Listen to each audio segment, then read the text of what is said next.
قتل الانسان ما اکفرا، غارت ہو یہ انسان کتنا ہی وہ احسان فراموش ہے، من ای شیء خلقہ، اس نے غور نہیں کیا کہ اسے اللہ نے کس چیز سے پیدا کیا ہے، من نطفۃ خلقہ، ایک نطفہ منی کا، خلقہ فقدرہ، اس سے پیدا کیا اور اس کے لیے ایک اندازہ مقرر کر دیا۔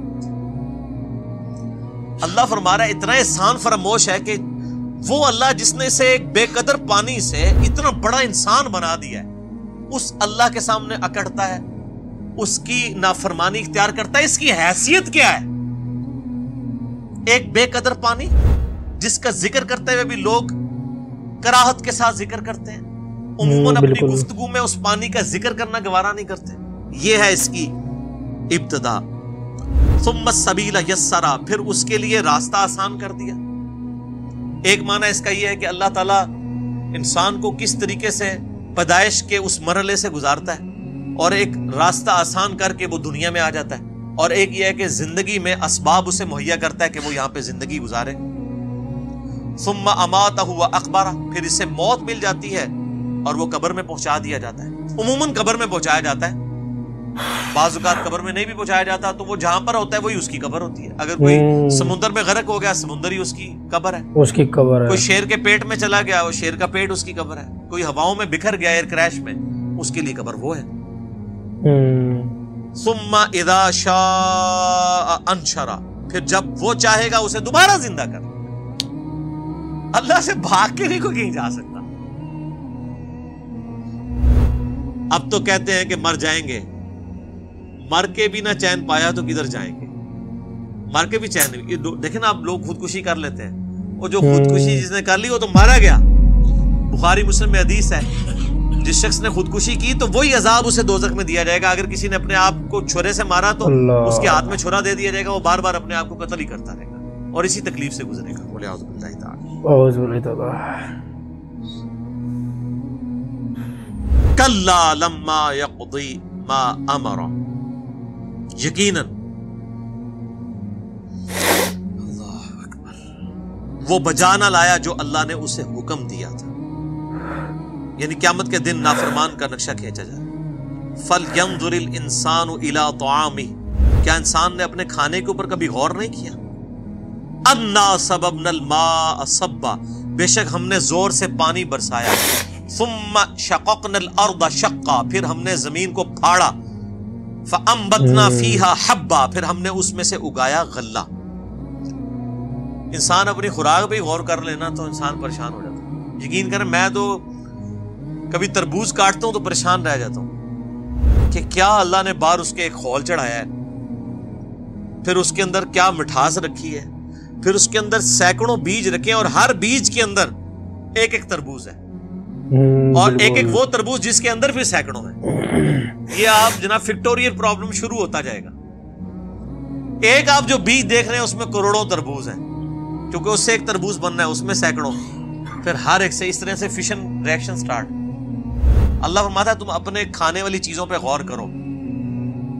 ایک تو اللہ تعالیٰ نے ان کو بنایا کیسا، پھر ان کو کمپیٹیبل بھی کیا ہے۔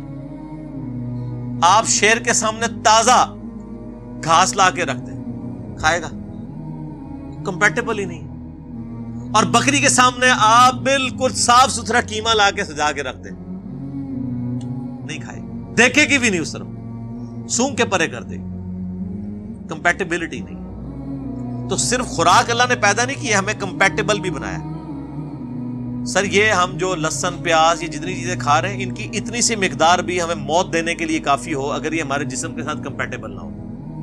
زہر بھی اتنا صحیح ہوتا ہے نا، بندہ مر جاتا ہے، تو یہ ہمارے جسم کے ساتھ کمپیٹیبل ہے،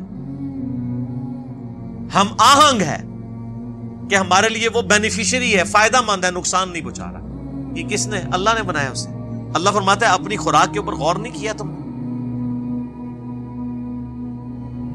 کس طرح ہم نے زور سے پانی برسایا، پھر زمین کو اچھی طرح پھاڑا، پھر اس میں سے اگایا غلہ، وعنبا وقضبا، اور انگور اور ترکاریاں، طرح طرح کی سبزیاں، وزیتون ونخلا، اور زیتون اور کھجوریں۔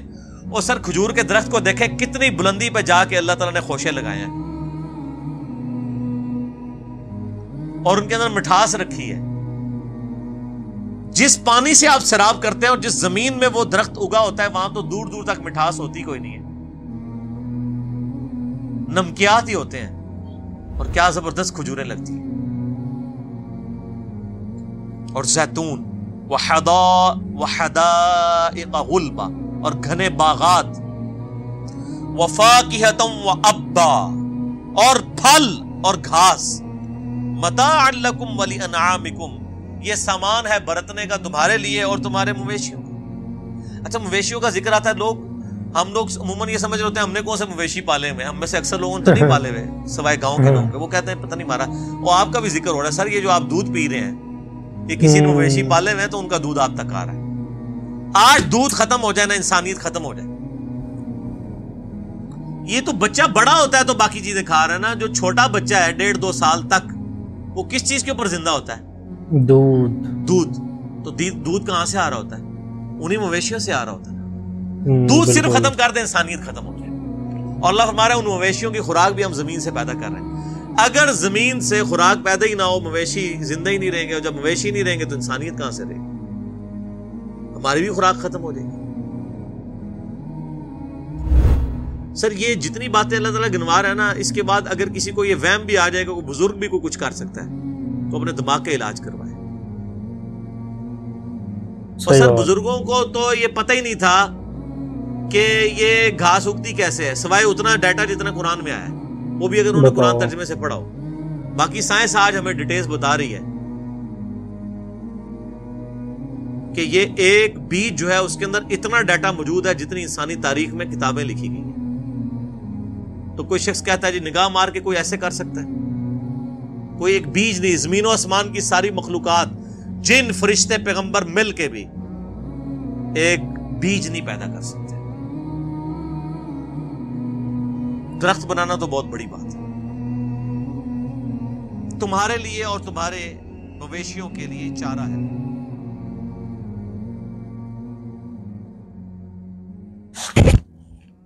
بسم اللہ الرحمن الرحیم، ایاک نعبد و ایاک نستعین۔ ہیلو گائز، السلام علیکم ورحمۃ اللہ وبرکاتہ، welcome back to my channel guys. جس ویڈیو پر ہم نے ری ایکشن کیا تھا آئی ہوپ آپ کو سمجھ آیا ہوگا بالکل، اور کمنٹ میں آپ بتانا کہ کیسا لگا، اور جو بھی ڈاؤٹ ہو وہ کلیئر آپ کر سکتے ہیں ڈائریکٹ۔ خیر، اور جو ہمارا ٹائٹل تھا اللہ کا انسان سے گلہ، بھائی اللہ کو گلہ کیوں نہ ہو انسان سے؟